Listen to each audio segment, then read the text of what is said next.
Bem, queridos, vamos para o culto da palavra.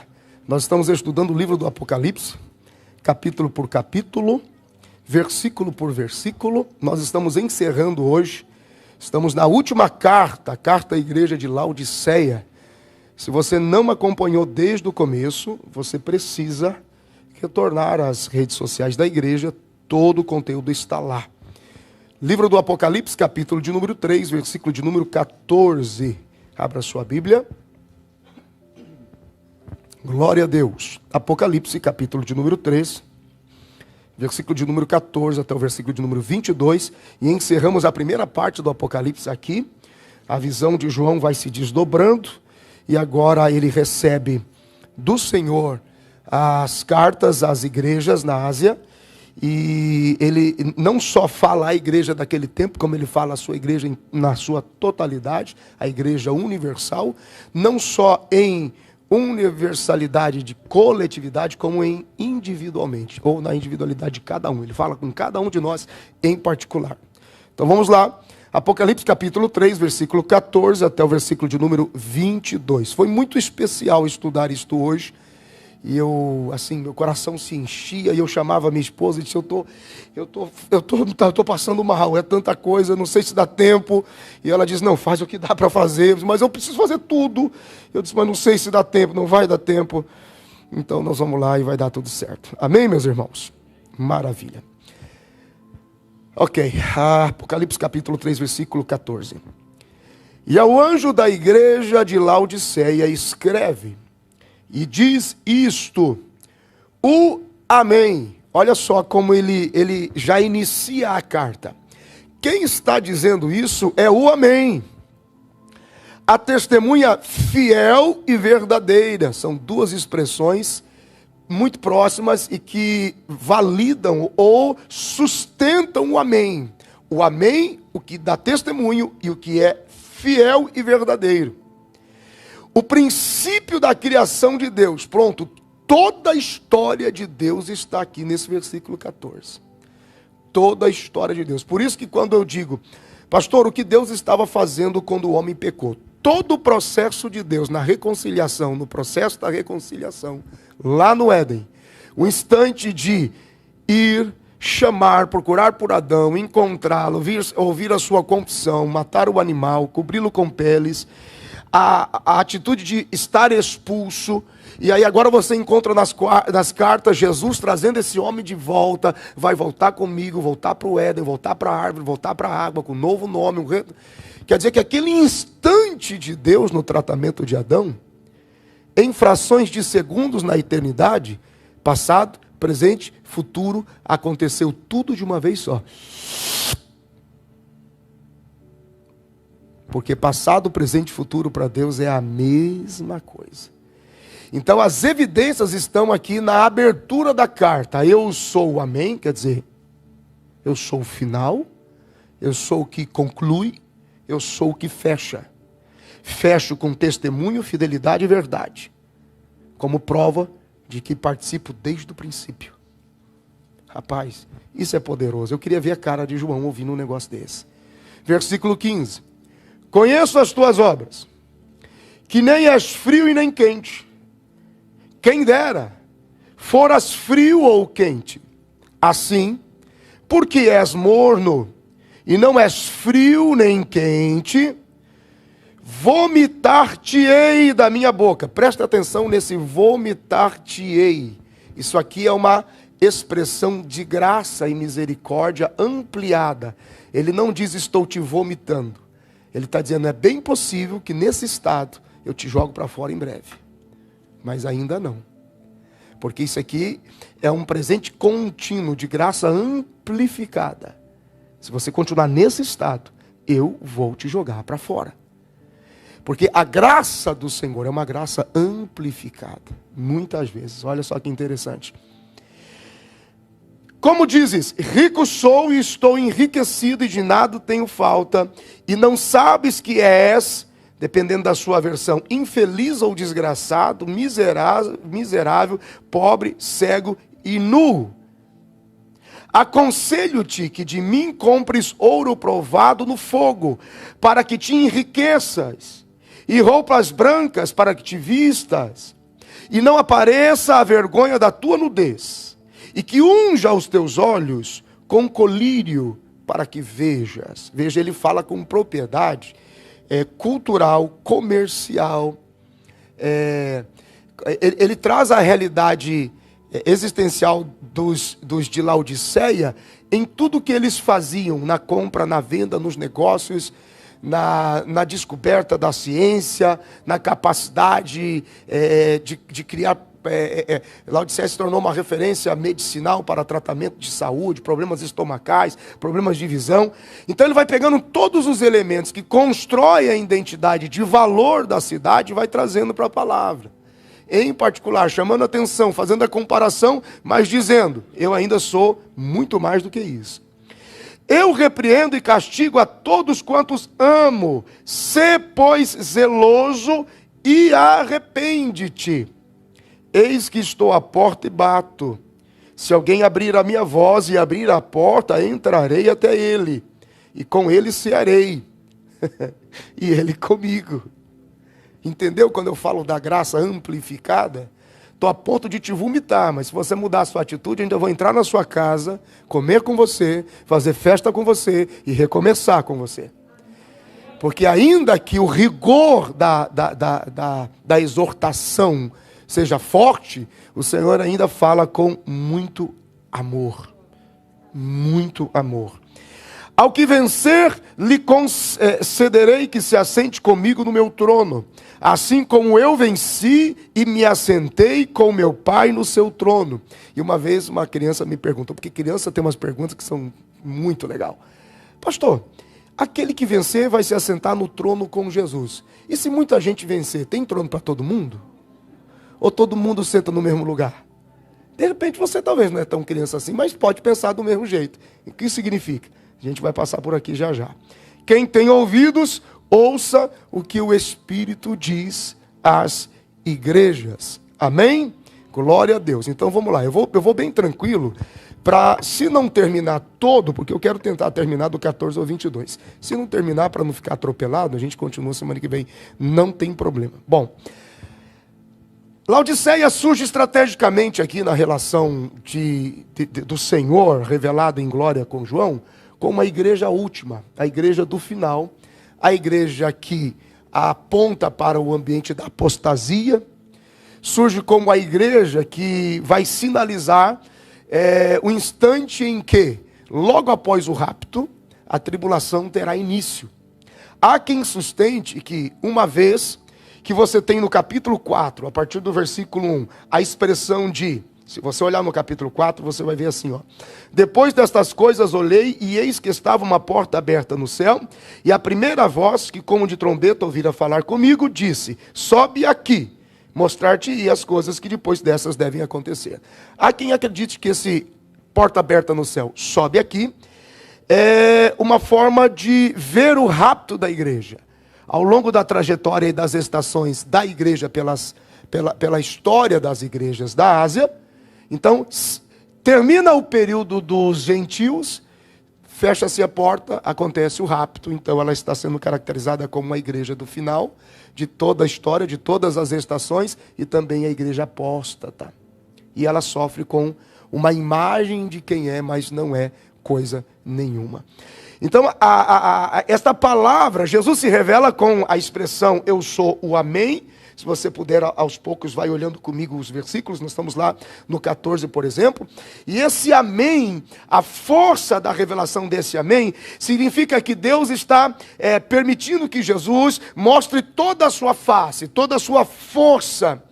Ele está dizendo assim, olha, eu sou a realização de todo o meu compromisso fiel, de todo o meu juramento, de toda a minha fidelidade no propósito pelo qual eu vim para reconciliar o homem com Deus. Então, eu estou aqui para dizer para você que se eu ainda posso falar sobre isso, é porque tudo que eu deveria fazer foi feito, está completo e assim será. Tudo foi estabelecido, porque eu sou o Amém, a testemunha fiel e a verdade de Deus. As manifestações de Cristo, elas são manifestações transcendentes. Em cada momento das cartas, ele tem uma manifestação diferente, é uma manifestação transcendental, e é a forma de Deus dizer: e eu estou no absoluto controle, aqui em cada igreja, ou em cada estação da igreja, em cada tempo da igreja, em cada estação e tempo de cada um de nós em particular. Veja como isso acontece. Olha Apocalipse no capítulo 2 e no versículo de número 1. Escreve ao anjo da igreja de Éfeso: isto diz aquele que tem na sua destra 7 estrelas, que anda no meio dos 7 castiçais de ouro. Veja o versículo de número 8 agora. E ao anjo da igreja em Esmirna escreve: isto diz o primeiro e o último, que foi morto e reviveu. Versículo agora de número 12. E ao anjo da igreja que está em Pérgamo escreve: isto diz aquele que tem a espada aguda de 2 gumes. Agora no verso 18. Isto diz o Filho de Deus que tem olhos como chama de fogo e os pés semelhante ao latão reluzente. Agora, capítulo 3, versículo 1.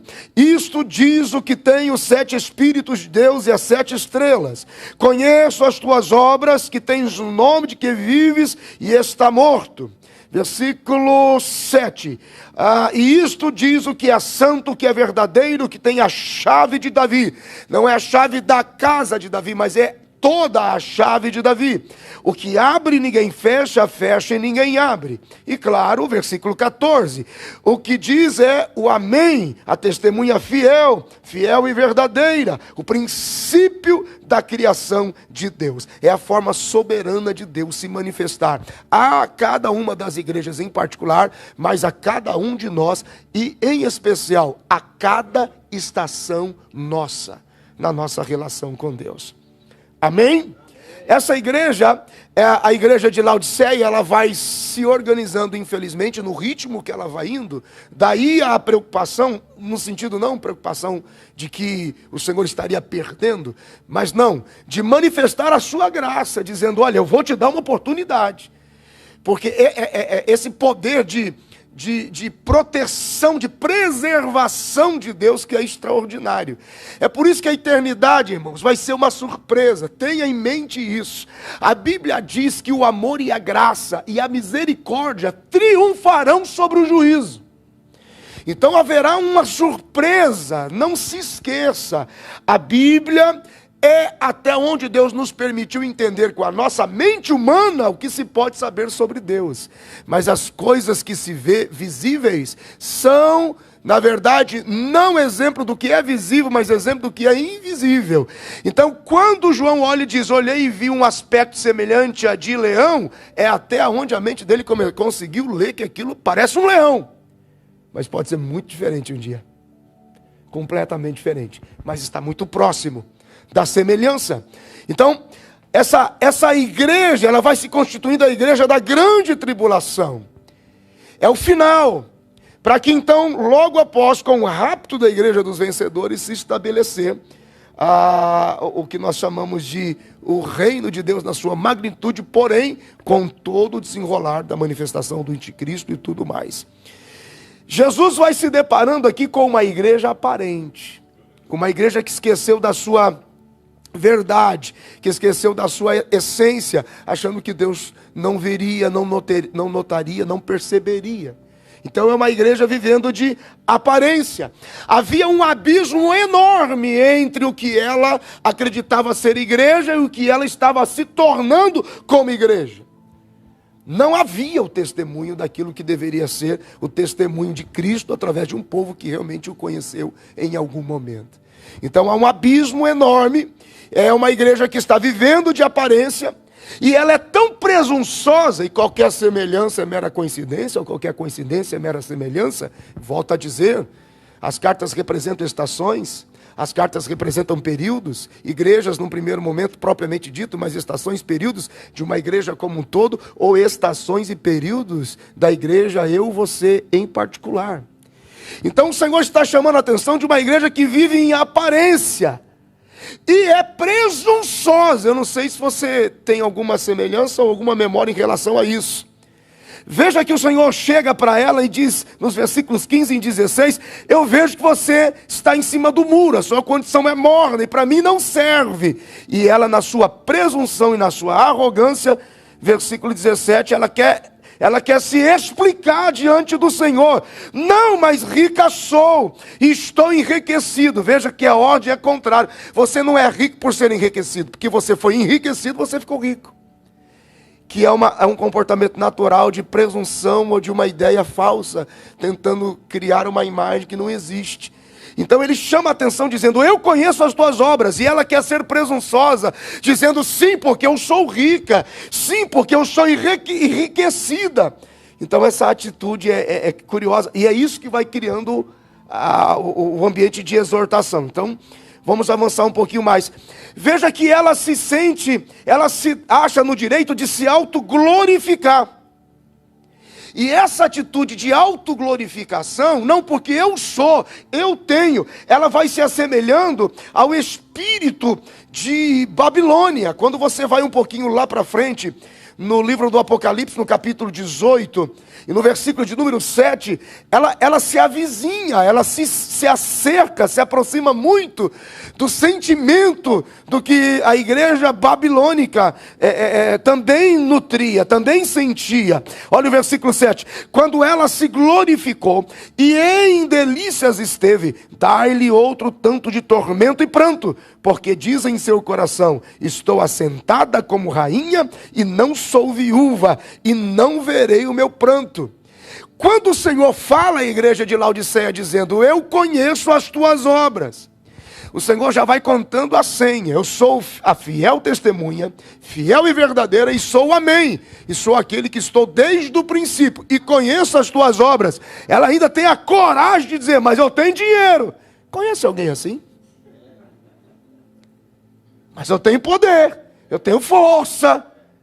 Eu conheço as tuas obras. Se você chamar a atenção, em relação a todas as outras igrejas, o Senhor reconhece as obras e diz, sei que tem que se mantido fiel, sei que você tem que se desviado, sei que você tem resistido, você está vencendo o trono de Satanás, a sinagoga de Satanás, a doutrina dos nicolaítas, você está resistindo à doutrina de Balaão, você está enfrentando o ambiente, né, de Jezabel, mas não há nada que Laodiceia necessitasse resistir.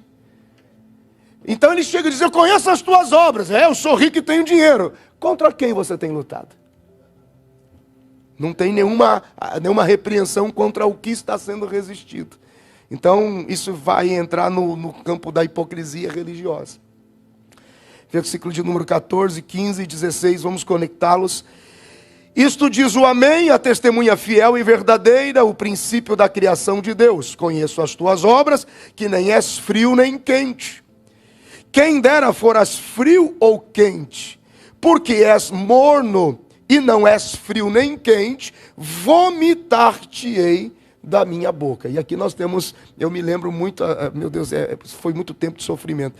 Mas eu me lembro quando esse texto aqui ele era usado para justificar aquilo que seria o poder exterior pentecostal, o fervor pentecostal, né?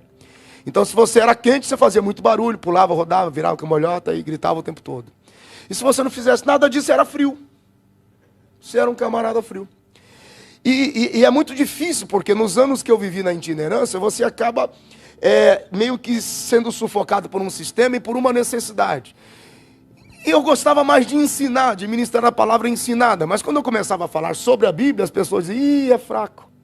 Não tem unção. Não tem graça nenhuma. E aí, às vezes, eu ficava numa pressão tão grande que eu dizia, meu Deus, então lá vai. Pega! É poderoso. Porque na mente do povo, era o quente e o frio. E uma coisa nada tem a ver com outra. Veja que o Senhor não diz assim, porque você é frio, te jogo fora, ou também vomitar-te-ei. Não, Ele está dizendo, você tem que ser alguma coisa. Ou você tem que ser quente, ou você tem que ser frio. Agora, morno, sem representação, sem significado, em cima do muro, sem participar efetivamente de nada. Então, o que nós temos aqui? Nós temos uma cidade, uma igreja em Laodiceia, e essa cidade, estrategicamente, ela está num cruzamento de aguodutos, alimentadas por duas regiões. Ela tem ali mais ou menos 5 a 8 quilômetros Colossos e do outro lado, quase 70 a 100 quilômetros, tem Hierápolis.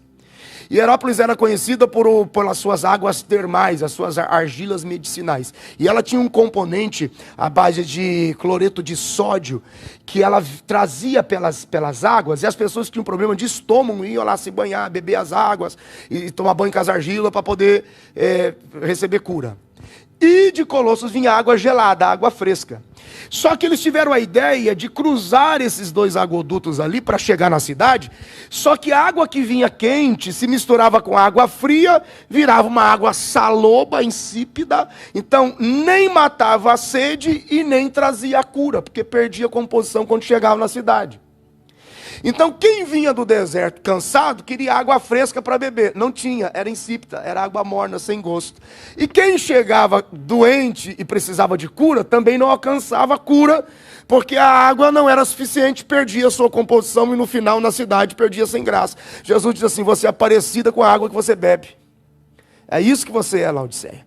Você não tem a capacidade de matar a sede, também não tem a graça e a capacidade de curar ninguém.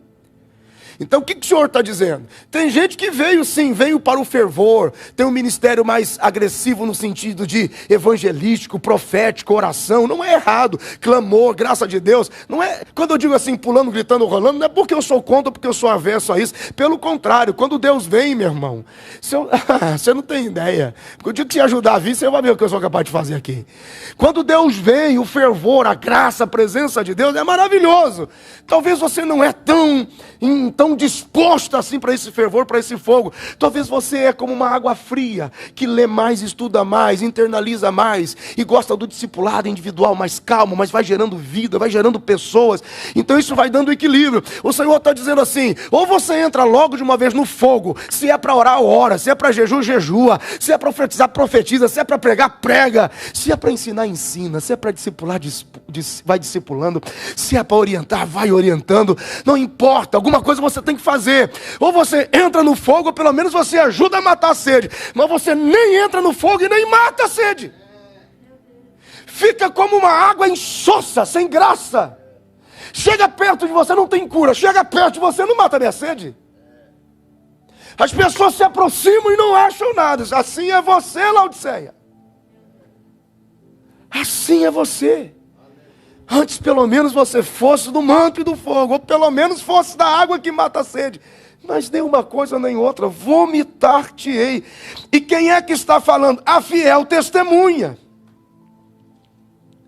Quando ele diz assim: eu sou a fiel testemunha, que estou envolvido, versículo número 14, desde o princípio da criação com o amém, ele está evocando o poder do sacrifício e trazendo à memória toda a passagem da Páscoa.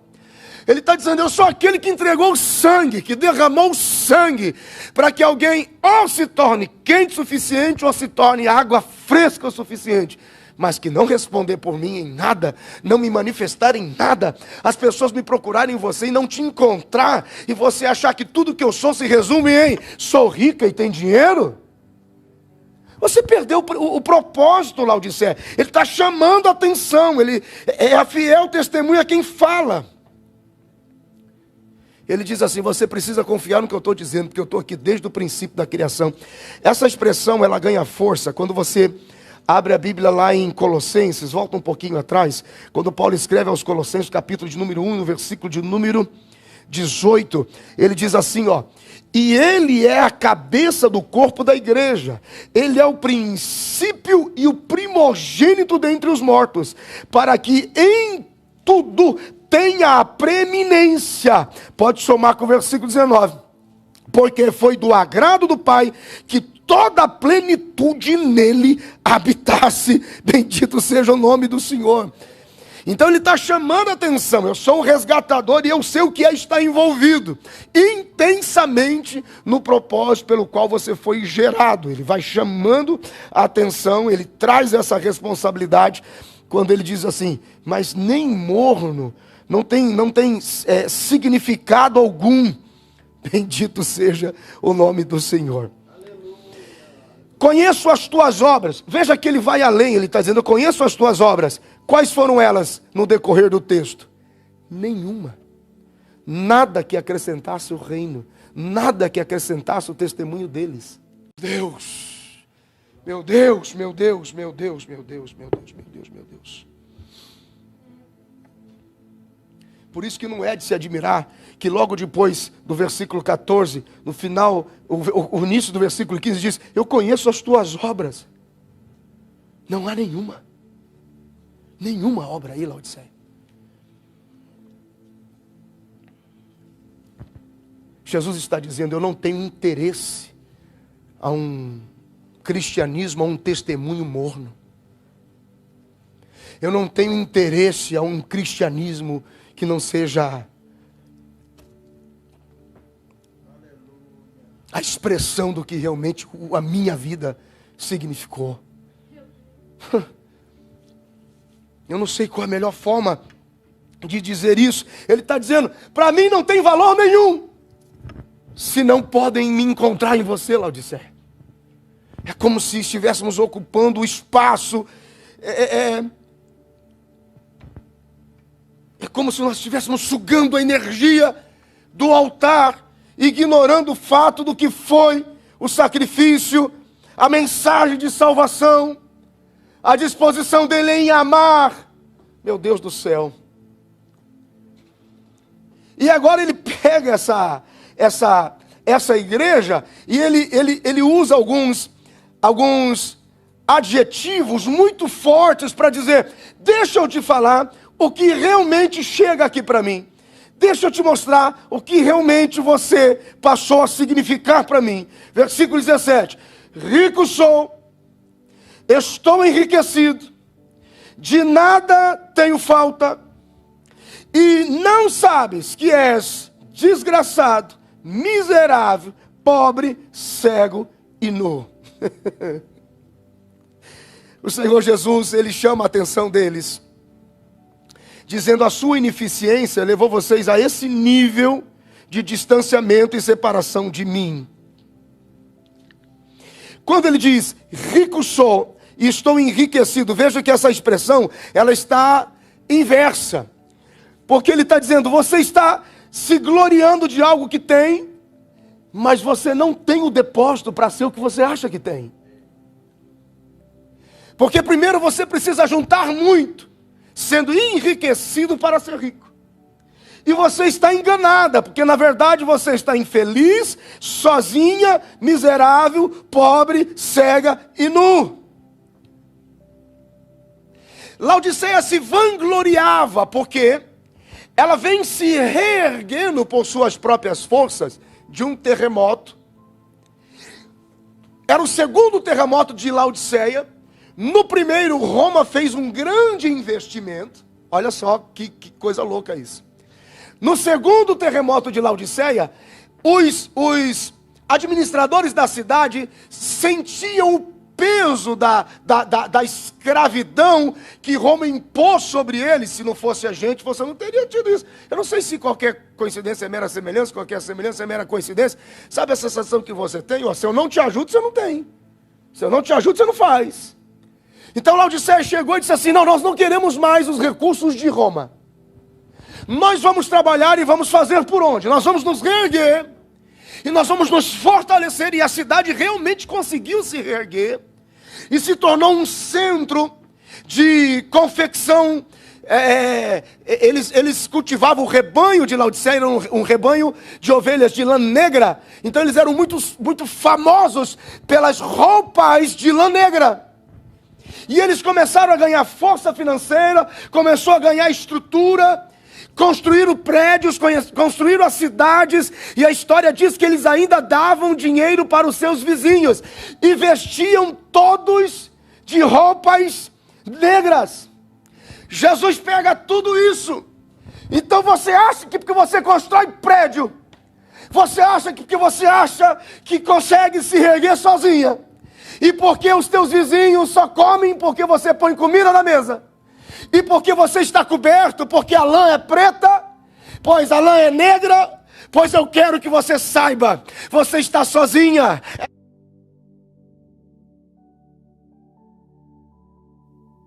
de linho branco. E ele está trazendo isso para uma realidade espiritual. Ele está dizendo: eu não estou questionando a sua capacidade material de superação, mas eu quero saber até onde você me vê nisso, até onde você me reconhece aí, até onde você sabe que tudo é porque eu sou o Amém, a testemunha fiel e verdadeira desde o princípio da criação. Então ele está falando com coisas espirituais. Tem gente que você diz assim: como é que está a sua vida de oração? Mas eu tenho dizimado todo domingo. Como é que está a sua vida de oração? Não, mas eu tenho pago na obra de missões uma boa oferta. Mas como é que está a sua obra de missões? Mas fui eu que dei aquele equipamento para a igreja. Como é que está a sua obra de missões? Mas eu dou dinheiro para a gente que está precisando de necessidade. Como está a sua vida com Deus? Não, mas eu estou comprando aquelas coisas. E Deus está dizendo: como está a sua vida comigo? E ela insiste na sua presunção em discutir com o Senhor sobre a sua capacidade. Não, mas eu me reergui. Por isso que quando nós ofertamos, eu digo: se você não reconhece que é Deus que te ajudou, não faça. E algumas pessoas dizem: se eu não faço, se eu não saio, se eu não trabalho, se eu não me ergo, se eu não vou, se eu não me envolvo. E o Senhor está dizendo: você não sabe, a sua obra não tem memória, eu não me lembro, eu não me recordo, não há nada. Eles estão se orgulhando de uma independência, eles estão se orgulhando de uma capacidade, eles estão se orgulhando porque se ergueram de uma calamidade. E esses membros da igreja em Laodiceia se apoiam a essa capacidade meramente material de superação, excluindo Deus, excluindo o culto. Eles não sabem a diferença entre riqueza material e riqueza espiritual. E o Senhor está dizendo: você construiu um prédio, uma cidade linda em Laodiceia, mas não consigo te ver com passe para estar comigo aqui na eternidade. Ele está chamando a atenção, dizendo: ei, eu estou te chamando a atenção. Eles se vangloriavam da alta capacidade, da autossuficiência deles, ao ponto de achar que não precisavam de Cristo para nada. Meu Deus. Ele diz assim: você não passa de um cego, Laodiceia, incapaz de reconhecer que eu te dei vida, força e capacidade todos os dias, porque eu sou o Amém, eu sou a fiel testemunha da verdade desde o princípio. Não, vamos discutir com ele. Vamos dizer para ele: não, a gente é que tem o recurso, a gente é que tem a condição. E eles invertem o entendimento, eu chamo a atenção. Então, eu não preciso de nada. E o pensamento deles assim, é um pensamento inconcebível. Não combina com a gente, meus irmãos, não combina com a gente. Nós somos dependentes de Deus 24 horas por dia. É por isso que eu não tenho medo e sou transparente quando eu digo para você: é ser muito estúpido nessa vida enxergar e pensar que não se precisa de Deus para nada. Se a nossa relação com Deus é: não preciso de Deus para nada, porque eu que pago meu dinheiro, que compra minha força, que constrói, sou eu que reedifico, se não for eu não sou ninguém, se não for eu não é ninguém, então não é melhor, é melhor que não se relacione com Deus, porque não dá. Paulo escreve aos Coríntios, na primeira carta de Paulo aos Coríntios, no capítulo de número 12 e no versículo de número 21, e o olho não pode dizer à mão: não tenho necessidade de você, e nem a cabeça dizer ao pé: eu não tenho necessidade de você. Se você não pode dizer para o pé: pode sair que eu não preciso de você, dizer para a mão: pode sair que eu não preciso de você, ou dizer para a cabeça: pode sair que eu não preciso de você, se tudo está conectado e há uma dependência natural para a sobrevivência, quanto mais de Deus, precisamos do Senhor, precisamos do Senhor. Eu preciso do Senhor, eu dependo do Senhor, eu dependo de Deus. Meu Deus, alguém está me entendendo? Diga alguma coisa. Aleluia. Bendito seja o nome do Senhor. E o culto vai declarando isso, o culto vai denunciando isso. Não, eu tenho o suficiente, eu sou rico, eu estou abastecido, de nada tenho falta, pelo amor de Deus. Sem mim, disse o Senhor, nada podeis fazer, nada. Dependência, entrega, esperança, eu confio. Tu sabes, é o Senhor, eu me entrego. Se essa relação não acontece, a nossa relação com Deus é frustrada. Está tudo descompensado. Como que pode achar que não vamos dar, ou iremos poder continuar sem Ele, sem a presença dEle, sem a graça dEle? E Ele está dizendo, você é infeliz, Laodiceia. Você é miserável, deplorável. Você é pobre, você é cega, você é nu. Eu conheço as tuas obras.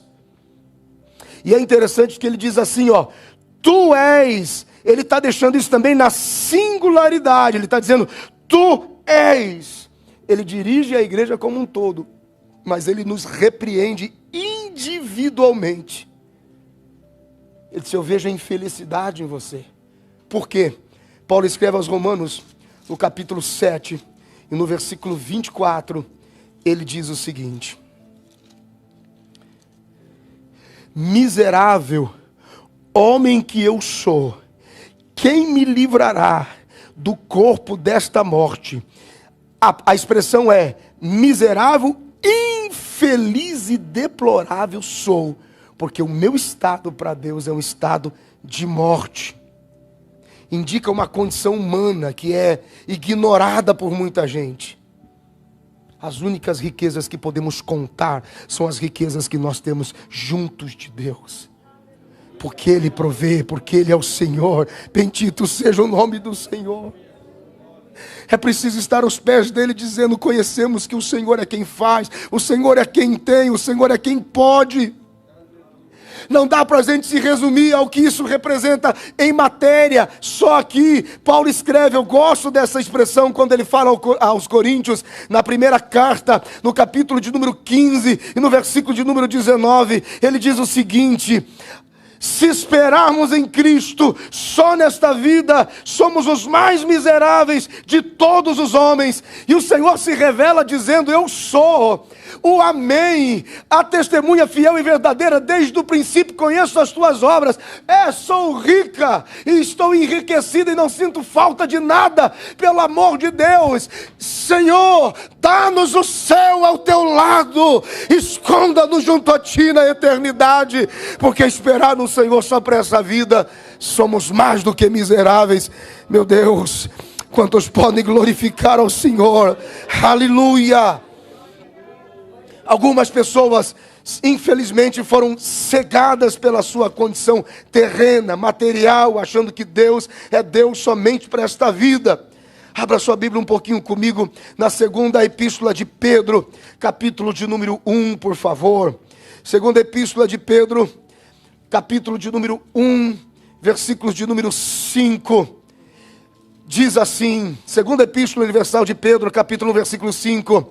E vós também, pondo nisto mesmo toda a diligência, acrescentai à vossa fé a virtude, e à virtude o conhecimento, e ao conhecimento a temperança, e à temperança a paciência, e a paciência a piedade, e a piedade o amor fraternal, e o amor fraternal o amor.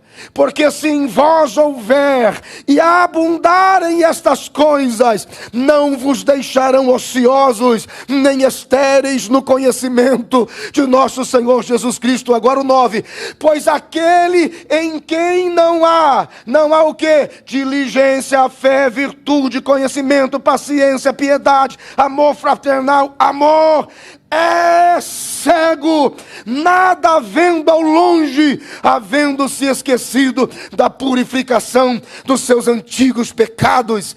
Ele estava dizendo a Laodiceia, eu preciso ver isso em você, Laodiceia, porque por enquanto você é infeliz e cega. Meu Deus do céu, a gente podia pregar aquela do manto, mas não dá. Essa é a palavra.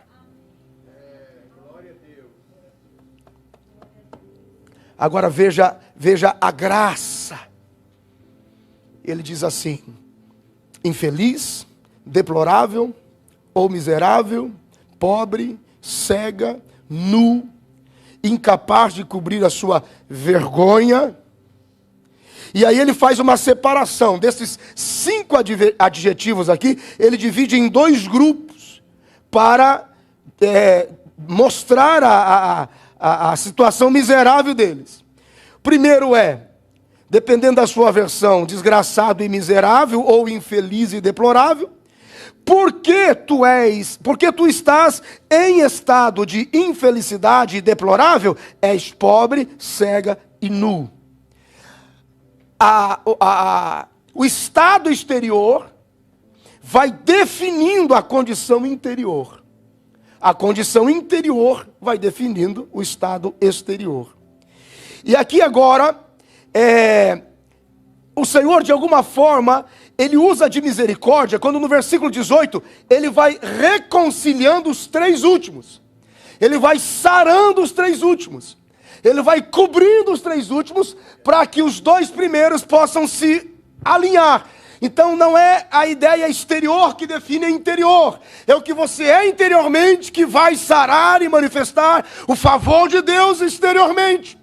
Então veja que no versículo 18 ele não se preocupa em ajustar a questão daquilo que ele chama de infelicidade ou desgraça, ou do deplorável ou do miserável. Mas ele diz: eu vou ajustar a sua condição de nu, de cego e de pobre. Então no versículo 18 ele diz: aconselho-te que de mim compres ouro provado no fogo, para que te enriqueças. Ou seja, resolve o problema da pobreza. E roupas brancas para que vistas. Resolve a condição de nu. E a última parte: e que unja os teus olhos com colírio para que veja. E aqui o Senhor está chamando a atenção, porque nesta ordem em que ele coloca pobre, nu e cego, o Senhor está falando de redenção, justificação e santificação. Ele está dizendo: depois que você resolveu o problema comigo espiritualmente, todas as coisas terão significado, porque até a falta delas será atitude ou motivo de graças a Deus, porque você está sarado comigo, porque você tem muito do lado de fora, mas eu te perdi do lado de dentro. Veja que o Senhor ele nem chama atenção, ele não dá uma cobertura para o desgraçado e para o miserável, mas ele resolve o problema da pobreza, da nudez e da cegueira, porque quando isto fosse resolvido, os 2 primeiros, a infelicidade e a miserabilidade deles iria desaparecer, tudo voltaria ao normal. E ele diz: e eu aconselho vocês que comprem de mim ouro, e eu termino aqui, vou terminar aqui no 18, ouro provado no fogo, para que te enriqueça. O que é essa expressão? Tem 2 momentos aqui muito interessantes. Essa expressão do versículo 18, ela chama a atenção. Jesus é um homem, Jesus é o verbo, e aonde você encontra o verbo na Bíblia, você o encontra. Então o Senhor está trazendo lá de trás a memória de Isaías, no capítulo 55, no versículo de número 1. E aqui que é o grande, tem 2 grandes chaves poderosas aqui. 55, versículo 1. Ó vós todos os que tendes sede, vinde às águas. E os que não tendes dinheiro, vinde, comprai e comei. Sim, vinde, comprai, sem dinheiro, sem preço, vinho e leite. Como é que se compra vinho e leite sem dinheiro? Na pobreza e na nudez, como é que se compra? Na exortação de Jesus. Jesus os desafia a confiar na graça dele. Como é que se compra? Qual que é a moeda de troca de quem é infeliz, miserável, desgraçado, pobre, cego e nu? Qual é a moeda de troca? Como é que você compra? Olha o nível de misericórdia que ele tem. Vem comprar comigo. Vem comprar, vem se enriquecer comigo. Vem comprar roupas novas e brancas comigo. Vem para que a sua vergonha, a sua nudez não apareça. Venha para que eu unja os seus olhos. Como é que você compra? Como é que você negocia com Ele? Você compra através da atitude do arrependimento. É a atitude de quem está completamente falido na sua condição humana. É um mendigo, é um escravo, é alguém que está distanciado, porque todos pecaram e separados estão da glória de Deus. Como é que você compra privilégios de ouro, de vestes brancas? Como que você compra cura para os seus olhos?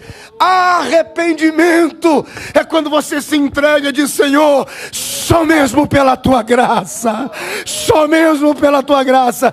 O Senhor está dizendo: usa o acesso da graça.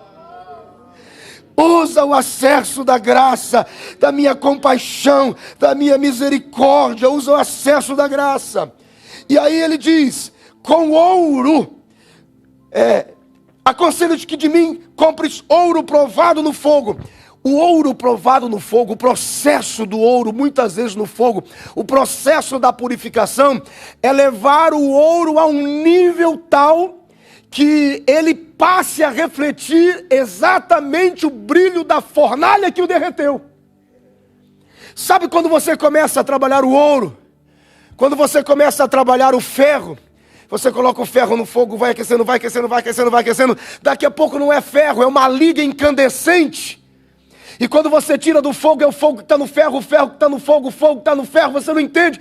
O processo do ouro é a mesma coisa, o processo da purificação do ouro. E eu concluo aqui.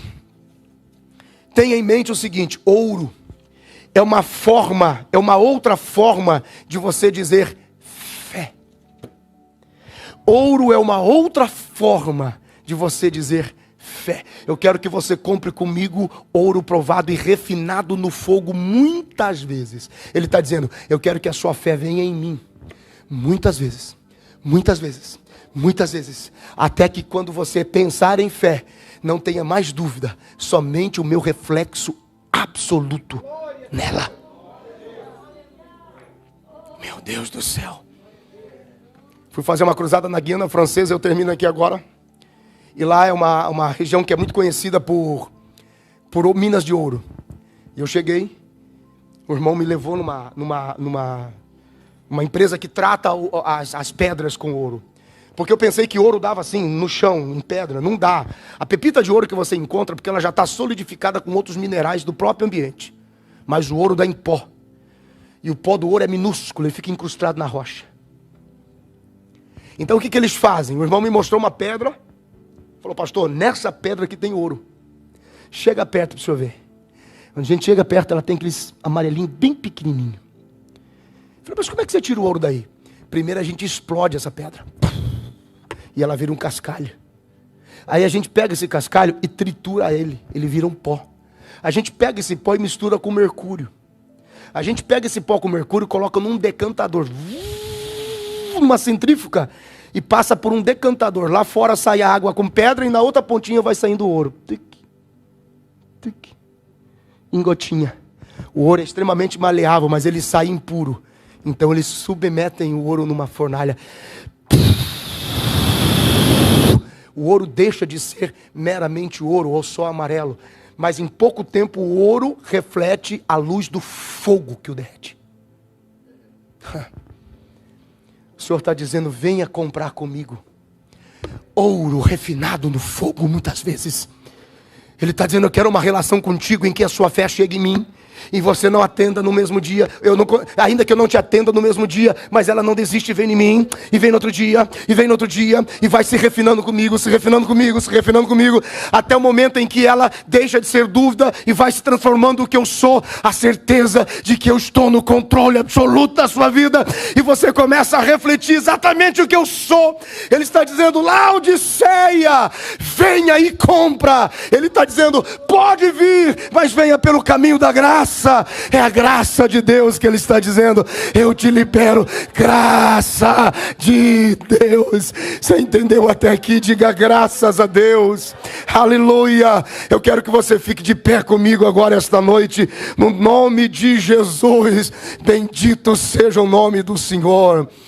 recebe esta palavra para a sua vida, recebe esta palavra. A minha relação com Deus, a sua relação com Deus é uma relação que tem base na fé, e essa relação da base da fé é uma relação que ela vai sendo provada como ouro no fogo. A primeira epístola de Pedro, no capítulo de número 1 e no versículo de número 7 diz assim: para que a prova da vossa fé, muito mais preciosa que o ouro, ele está dizendo, compra o ouro, mas deixa esse ouro ser refinado, porque o refinamento do ouro é o brilho do fogo pelo fogo que ele passa. O Senhor está dizendo, vem se relacionar comigo pela fé, que a fé nunca mais vai ser dependência e nem desespero, mas total confiança naquilo que eu sou, naquilo que eu faço. Por quê? Porque o resultado é maior. Olha o versículo 7, para que a prova da vossa fé, muito mais preciosa do que o ouro,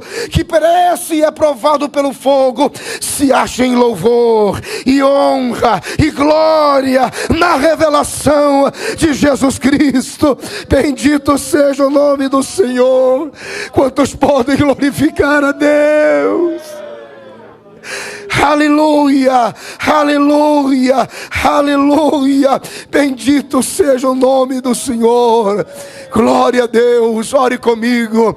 Pai, no nome de Jesus, eu te dou graças pela vida dos teus filhos. Ensina-nos a tua palavra, eleva os nossos níveis, livra-nos, meu Deus, a exemplo de Laodiceia, achar que tudo se resume a esta vida, achar que tudo se resume aos bens e às posses.